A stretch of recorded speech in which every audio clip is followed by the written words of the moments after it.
안녕하세요. 궤양성 대장염이나 크론병, 이걸 합쳐서 염증성 장질환, IBD라고 부르죠. 이런 만성 질환으로 관리받고 계시거나 주변에 환자가 있으신 분들 아마 꽤 있으실 거예요. 최근에요, 이런 병을 진단하고 또 치료 과정을 볼 때 그냥 눈으로 보는 내시경 소견 말고요. 현미경으로 조직을 직접 들여다보는 거, 조직 검사라고 하죠. 이 역할이 점점 더 중요해지고 있다고 합니다. 오늘 저희가 좀 깊게 파볼 자료가 바로 이 조직 검사에 대한 최신 전문가 합의 내용입니다. 2025년에 Therapeutic Advances in Gastroenterology라는 저널에 실린 논문인데요. 아시아 태평양 지역의 소화기내과 의사 선생님들하고 또 병리과 전문가들이 모여서 IBD 조직 검사, 우리 이렇게 활용합시다 하고 딱 의견을 모은 거예요. 근데 왜 하필 아시아 태평양 지역 전문가들이 모였을까 좀 궁금하실 수도 있는데요. 이 지역이 워낙 넓고 다양하잖아요. 나라마다 IBD 환자 수도 다르고 또 의료 환경이나 전문가 수준도 차이가 꽤 크거든요. 네, 그래서 이번 합의는 이런 다양한 상황 속에서도 그리고 최선의 진료를 위한 어떤 기준점을 제시했다. 여기에 좀 의미가 있다고 볼 수 있어요. 오늘 이 합의 내용을 통해서요. 조직 검사가 왜 이렇게 중요해졌는지, 그리고 이게 특히 여러분의 치료 과정에는 어떤 영향을 미칠 수 있는지, 또 전문가들이 어떤 점에선 동의를 했는데, 어떤 점은 아직도 좀 고민 중인지, 그 핵심만 쏙쏙 뽑아서 한번 알아보겠습니다. 같이 한번 들어볼까요? 네, 좋습니다. 그럼 가장 기본적인 것부터 시작해 볼까요? 현미경으로 도대체 뭘 보는 걸까요? 결국은 염증의 흔적을 찾는 겁니다. 이게 궤양성 대장염, UC든 크론병, CD든 상관없이요. 조직 검사를 했을 때 그 점막 표면이나 그 바로 아래층, 고유판이라고 하는데 여기에 호중구라는 특정 염증 세포가 보이면요. 아, 이건 지금 염증이 아주 활발하게 일어나고 있구나. 활동성 염질이자 이렇게 신호로 봐요. 이게 아주 중요한 난서가 됩니다. 아, 호중구요? 그게 보이면 지금 염증 활활 타는 중, 뭐 이런 거군요. 그럼 염증이 좀 오래된 상태, 그러니까 만성적인 변화는 어떻게 알 수 있어요? 그건 주로 샘구조 변형이라는 걸로 알 수 있어요. 장 점막에는 원래 움푹 파인 샘구조들이 있거든요. 근데 염증이 오래되면 이 구조가 막 뒤틀리고 변형이 와요. 마치 뭐랄까 오래된 전쟁터에 남은 흔적처럼요. 그리고 조직학적 관해라는 말이 있는데요. 이건 현미경으로 봤을 때 표면이 까지거나 이걸 미란이라고 하고요. 파이거나 이건 궤양이죠. 그리고 아까 말씀드린 그 활동성 염증의 주범 호중구가 안 보이는 상태, 이걸 말해요. 그러니까 현미경 수준에서 염증이 싹 가라앉았다 이런 뜻이죠. 그러면 궤양성 대장염하고 크론병이 현미경으로 볼 때도 차이가 좀 있나요?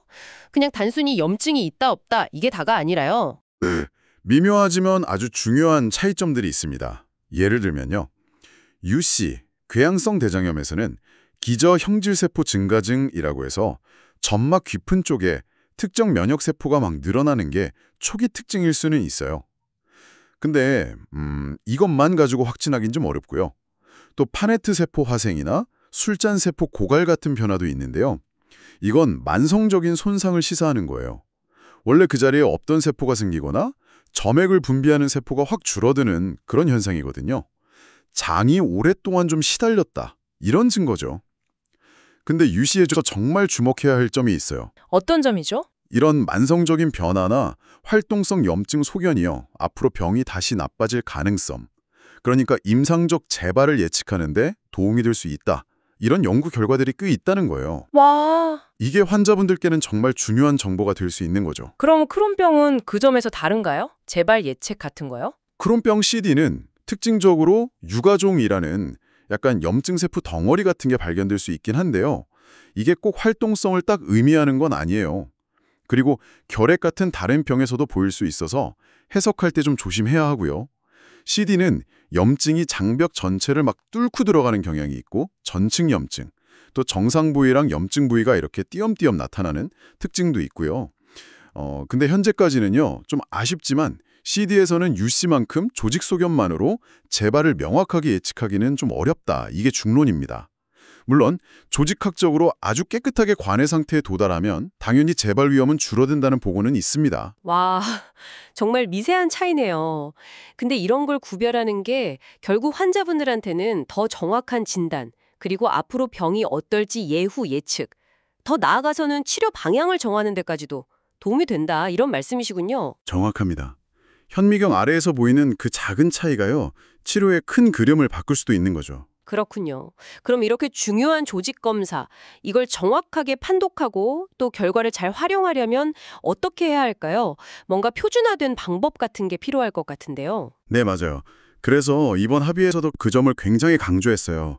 몇 가지 중요한 포인트가 있는데요. 첫째는 IBD 조직검사 판독은 가능하면 이 분야 전문가, 즉 소화기 병리 전문의가 하는 게 좋다는 거예요. 아, 역시 전문가의 눈이 필요하다는 거군요. 그렇죠. 아무래도 경험이 많은 전문가가 더 정확하고 또 일관성 있게 평가할 수 있으니까요. 네네. 그리고 둘째는 보고서 형식이에요. 그냥 뭐 염증이 좀 있습니다, 이렇게 서술하는 것보다는요, 정해진 항목에 따라서 딱딱 평가하는 표준화된 형식, 이걸 신세틱 리포팅이라고 하는데 이런 보고서를 쓰는 게 좋다고 권고해요.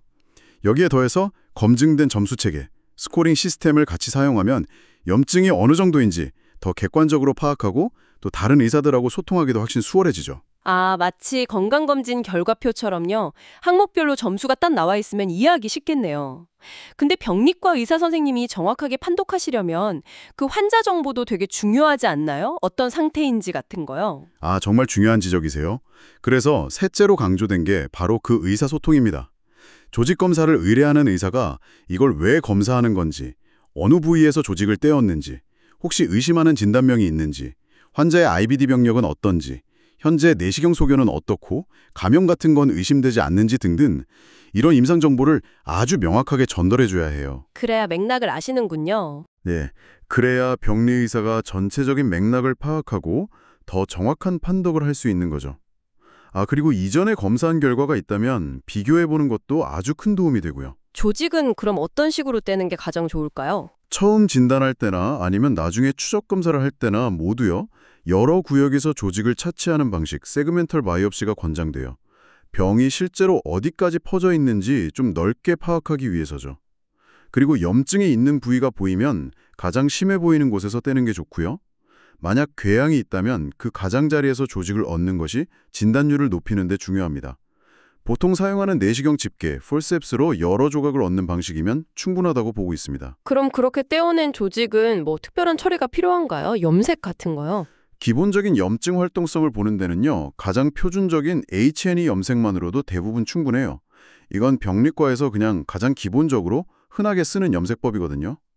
다만 만약 임상적으로 의사가 거대세포 바이러스, CMV 같은 감염이나 다른 좀 특수한 상황을 의심한다면 그때는 추가적인 특수 염색이나 면역 조직화학 염색 같은 걸 통해서 더 많은 정보를 얻을 수도 있습니다. 들어보니까 결국 전문가의 판독, 그리고 표준화된 보고서, 또 충분한 정보 공유, 전략적인 조직 채취와 처리까지 이 모든 과정이 잘 맞물려 돌아가야 우리 청취자분들의 진단과 치료 계획이 가장 정확하고 효과적으로 세워질 수 있다. 이런 얘기네요.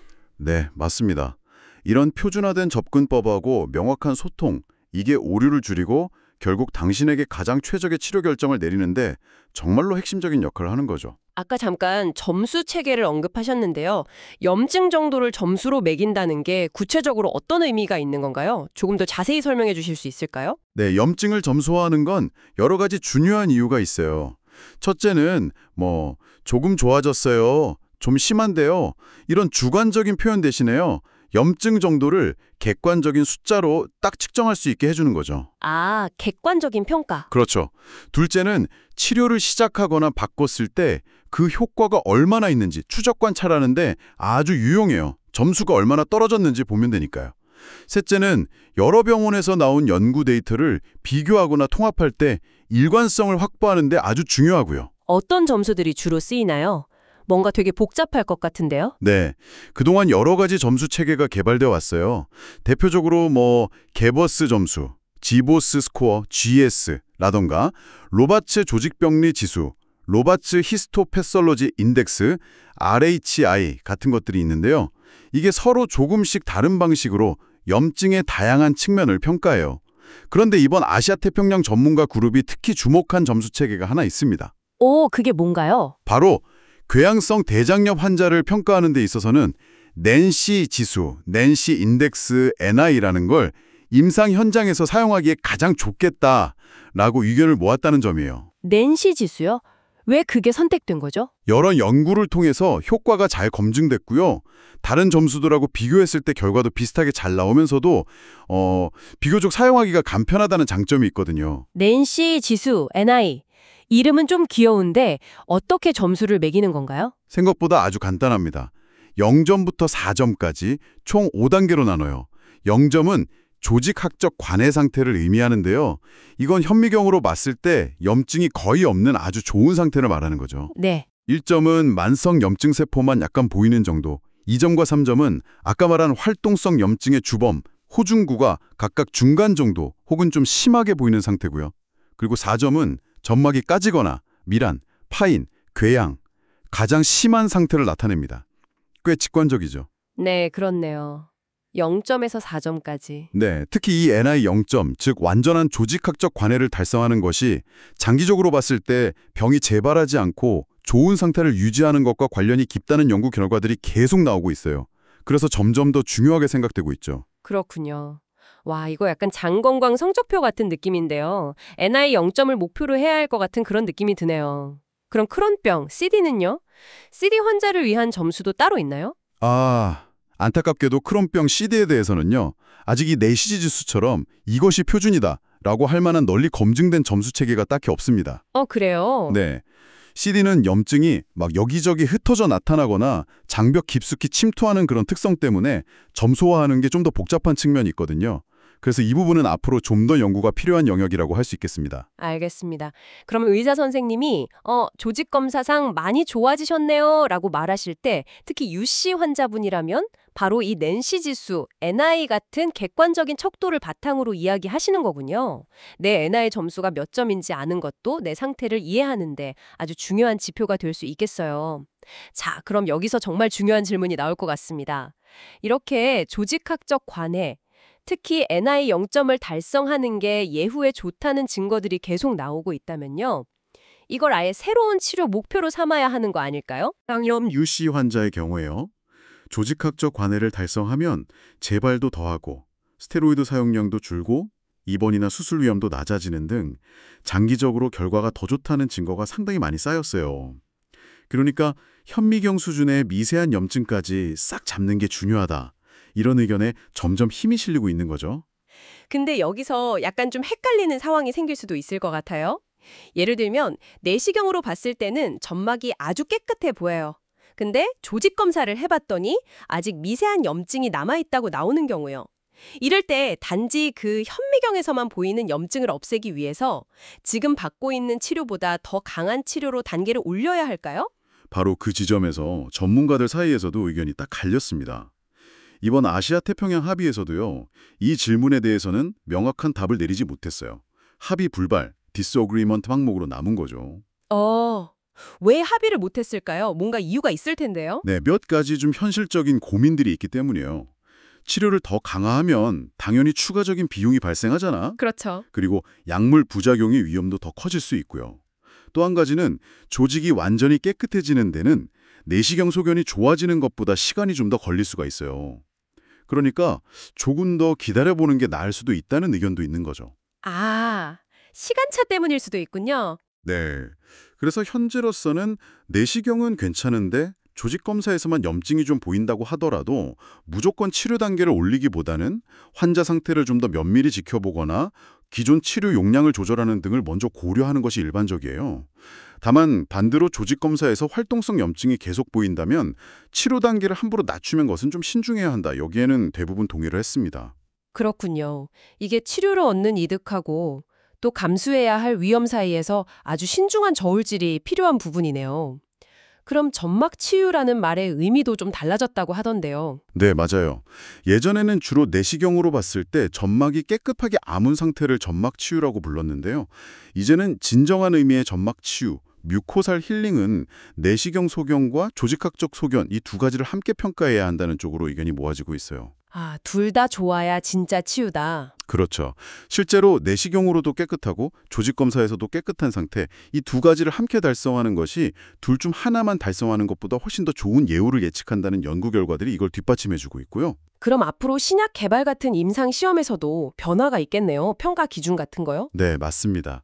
그래서 앞으로 IBD 신약의 효과를 평가하는 임상 시험에서는 이 조직학적 평가 결과를 중요한 평가 지표, 뭐 주지표든 부지표든 이걸로 포함해야 한다, 이런 권고도 나왔어요. 치료 효과를 더 깊이 그리고 더 정확하게 보겠다는 의지인 거죠. 들어보니 결국 치료 목표가 단순히 증상을 없애는 걸 넘어서 이제는 이 눈에 보이지 않는 미세한 염증까지 관리하는 방향으로 가고 있다. 이런 신호로 읽히네요. 다만 정확히 어느 수준까지 치료하는 것이 최선인지에 대한 구체적인 전략은 아직 더 많은 연구와 논의가 필요한 상황이고요. 네, 정확합니다. 자, 그럼 이제 미래를 좀 내다볼까요? 이렇게 점점 복잡해지는 IBD 관리를 더 잘하기 위해서는 앞으로 두 가지 키워드가 아주 중요해질 것 같습니다. 바로 팀워크와 인공지능, AI입니다. 팀워크요? 어떤 의미인가요? IBD 환자 진료에는 정말 다양한 분야의 전문가들이 참여하는 다학제 팀, 멀티디시플리너리 팀, MDT 접근이 중요하다는 건데요. 이번 합의에서는 특히 소화기 전문 병리 의사가 이 팀의 핵심 멤버로 참여하는 것이 권장된다는 점을 강조했어요. 병리 의사가 소화기 내과, 외과, 영상의학과, 의사 선생님들, 또 영양사, 전문 간호사 등과 아주 긴밀하게 소통하고 협력하면요, 진단 정확도도 높이고 환자 개개인에게 가장 적합한 최적의 치료 계획을 세우는 데 정말 큰 도움이 되거든요. 아, 여러 전문가가 머리를 맞대는 게 중요하다 이거군요. 네, 실제로 여러 병원에서 이런 MDT 운영을 통해서 진단이 바뀌거나 치료 방침이 개선되고 결국 환자 결과가 더 좋아졌다는 보고들이 있습니다. 여기에 인공지능, AI까지 더해진다고요? 와, 네, 그렇습니다. AI 기술이 이 IBD 분야에서도 정말 놀라운 가능성을 보여주고 있어요. 크게 한 세 가지 영역에서 기대를 해볼 수 있는데요. 첫째는 내시경 영상을 AI가 분석해서 염증 정도를 더 정확하고 객관적으로 평가하는 데 도움을 주는 거예요. 뭐랄까 사람의 눈으로는 좀 놓치기 쉬운 미세한 변화까지 AI가 감지할 수 있다는 거죠. 두 번째는 역시 조직검사 쪽이겠네요. 네, 맞습니다. 조직 슬라이드를 AI가 분석해서 염증 활동성 평가의 정확도나 효율성을 높이는 연구가 아주 활발하게 진행 중이에요. 예를 들면 AI가 자동으로 염증 세포 수를 세거나 구조 변화를 정량화해서 병리의사의 판독을 돕는 거죠. 이렇게 되면 병원마다 혹은 의사마다 조금씩 다를 수 있는 판독의 일관성을 높이는 데도 기여할 수 있고요.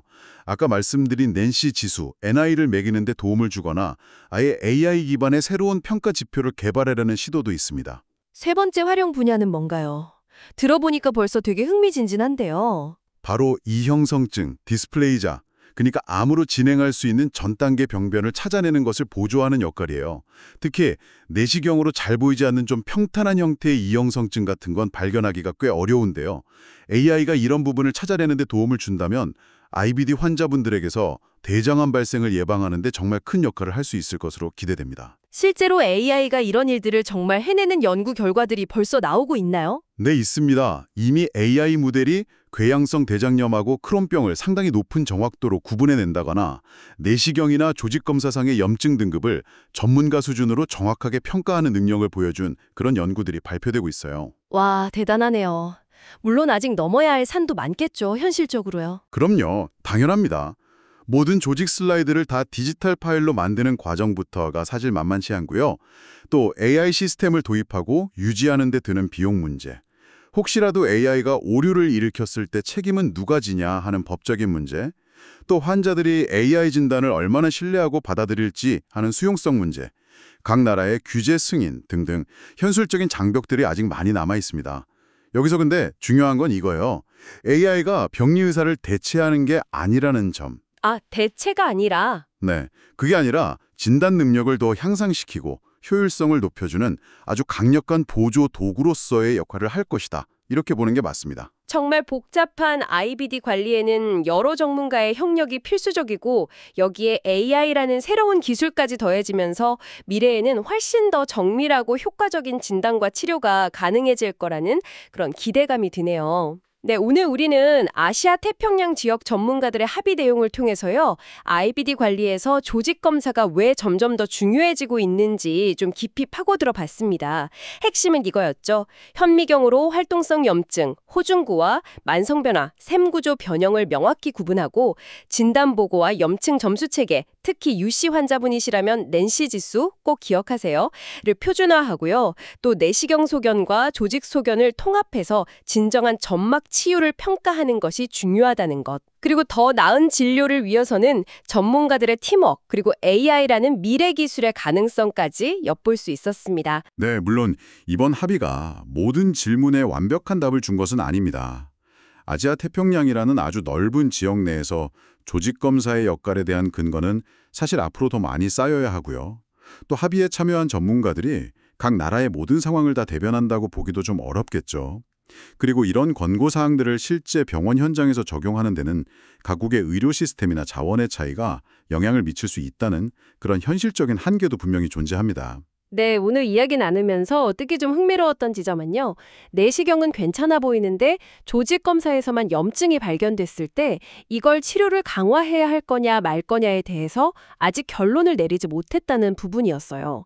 하지만 이런 미세한 염증이 장기적으로는 재발이나 혹은 암 전 단계 병변 발생 위험과 관련이 있을 수도 있다는 점을 생각해 보면요. 어쩌면 앞으로 더 많은 연구 결과가 나오거나 아니면 AI 같은 기술이 더 발전해서 이런 보이지 않는 염증까지도 더 적극적으로 관리하는 쪽으로 치료의 패러다임 자체가 바뀔 수도 있지 않을까 이런 생각이 들었습니다. 여러분의 건강을 관리하는 데 있어서도요. 어쩌면 지금 당장 눈에 보이는 것 너머에 더 중요한 무언가가 있을지도 모른다는 생각 한 번쯤 해볼 만한 화두인 것 같습니다.